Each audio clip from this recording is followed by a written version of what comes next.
When you hit law school, there are so many learning curves and differences in the structure of classes and finals and grading that what you did in undergrad is not going to work for you in law school. Hey guys, welcome back to my channel. This is the place where I teach new and aspiring law students the strategies to get the grades and get hired so that you can start your lawyering life on your own terms. In case you're new here, I'm Angela Vorpahl of angelavorpahl.com and the Law School Network Facebook group, and I'm super excited to dive into today's video because we will be talking about the top 5 biggest mistakes that law students make. In my work as a law school strategy coach, I work with law students of all levels, from 0Ls to 3Ls and 4Es. And so I'm able to see not only what strategies work and need to be implemented from the very beginning in your first year of law school, but also how to fix what's broken if you're a 2L or 3L and not seeing the results in grades that you know that you're capable of. And the good news is that the mistakes that we'll cover in today's video are very common and therefore very fixable, because when you know not only what not to do, but also what to do, that's when you start really taking control of your grades and of your law school strategy. So if you guys are curious about how to craft a kick-ass law school strategy, be sure to hit subscribe and tap that notification bell so you never miss another video coming out. And if you guys are excited to dive into this one, hit that like button and let's go. The first big mistake is over-focusing on the reading and over-preparing for class. And I know this sounds incredibly counterintuitive, and the reason is because the reading and preparing for class is the number one thing your professor is going to emphasize. And so you're getting these conflicting messages of your professor either explicitly or implicitly emphasizing how important the reading is, either by telling you that it is the end-all be-all or by asking incredibly detailed questions in cold calls, which lead you to believe that you must need to know all of this information. And so what law students tend to do is that they pour hours and hours and hours into reading and rereading and taking very detailed case briefs and preparing for class and reading over those case briefs so that they can show up with a mastery of the material. And the reality is that you do not need a mastery of the material when you walk into class. Instead, all you need is a baseline understanding, a C+ understanding, because this is the first time you will have read this case. This is the first time you will have been introduced to this legal concept. And so you trying to figure it out on your own is not the most efficient use of your time. That's why your professor is there. That's why you have lectures. That's why there are other study steps. And so rather than pouring and investing hours and hours into the reading and preparing for class, make sure that you are compartmentalizing that time so that it is a very basic in and out process, and that will then open you up to spend time and energy on the more substantive study steps that come later. The next big mistake I see law students making over and over is not taking thorough class notes.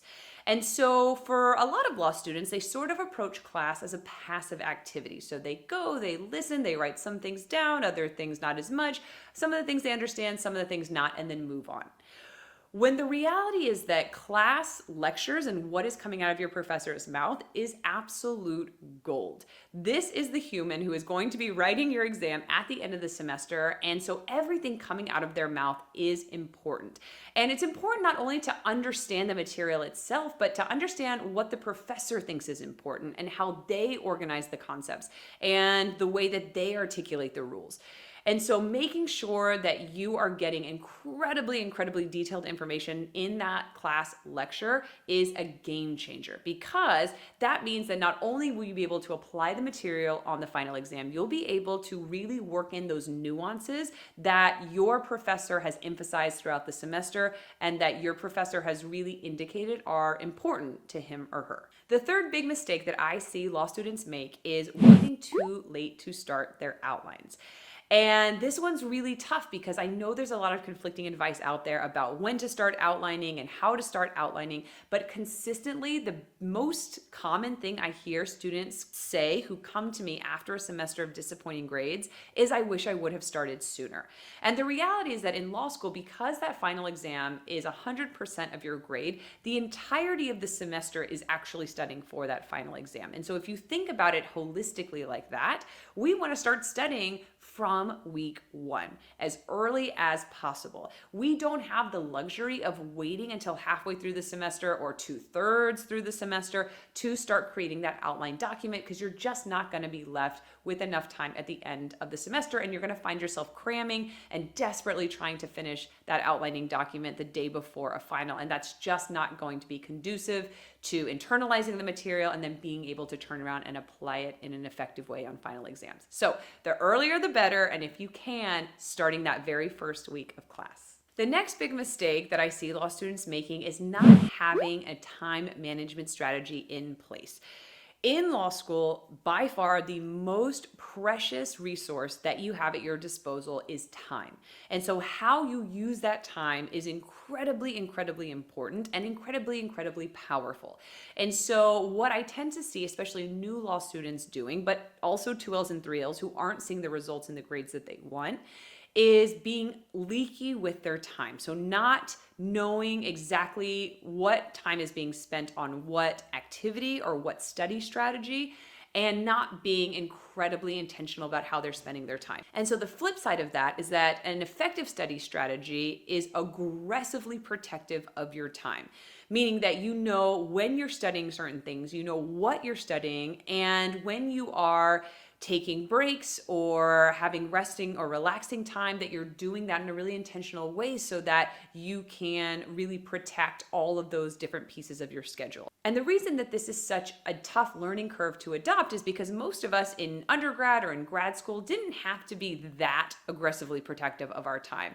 There was enough time to go to class and study and cram for finals, and also have extracurriculars and go out with friends and have an internship. There were all these other moving pieces that we could also involve in our schedule and still have plenty of time left over. But in law school, especially that very first year, there are so many demands on your time that you not only need to start early, but you also need to be really clear about what you're doing and when. And so when I work with law students who are not seeing the results that they want in grades or in job offers, the very first thing we always do is look at their time management strategy so that we can see where the holes are and where the leaks are, and make sure it's a very efficient and rock solid time management strategy so that they know exactly what they're supposed to be doing and when. And the final big mistake that I see law students making consistently is not having a clear law school study strategy. And so many students come into law school, myself included, straight from undergrad, and they have always done well in school. They've always done well in academics. They've always been at the top of their class. They've always gotten straight A's. And so when they're heading into law school for the very first time, that's the expectation. That is the assumption that if I study the same way I did in undergrad or grad school, I can expect the same results. Why wouldn't we assume that? Because it's always worked for us. And what tends to happen is when you hit law school, there are so many learning curves and differences in the structure of classes and finals and grading that what you did in undergrad is not going to work for you in law school. And so what I consistently see with students who are high performers, hard workers, overachievers, they wind up getting disappointing grades their first semester or their first year because they just assumed they could do the same thing they did in undergrad, rinse and repeat it, and get the same results. And so if you guys are interested in learning more about how to craft a kick-ass law school study strategy, then be sure to download the free Beat the Curve Quick Start Guide. It walks you through my signature 5-step study plan, which is what I teach to my students to really make sure that they are building out a pipeline study strategy from day one all the way until final exams. And so that way you're making consistent progress throughout the semester so that you can end up exactly where you want to be by final exam time. And you don't have to fall into the trap of believing that you can do the same thing you did in undergrad and expect the same results. So I hope that was incredibly helpful for you guys. If you have any questions at all, feel free to drop them in the comment section below. And if you haven't joined the Law School Network Facebook group, feel free to jump over there and grab your free spot. It is filled with 1,000+ law students and pre-law students all going along the same journey you are and supporting each other, encouraging each other, and sharing experiences and strategies. And I'm just so proud of the community we've built over there. So I hope to see you inside very soon. And of course, if you are interested in learning more about how to build a study strategy and build a career strategy that can really take you where you want to go, make sure you hit subscribe over here and check out these 2 amazing videos over here. I have no doubt they are filled with all kinds of value for you. So I hope this was helpful, guys, and I'll see you in the next one. Bye.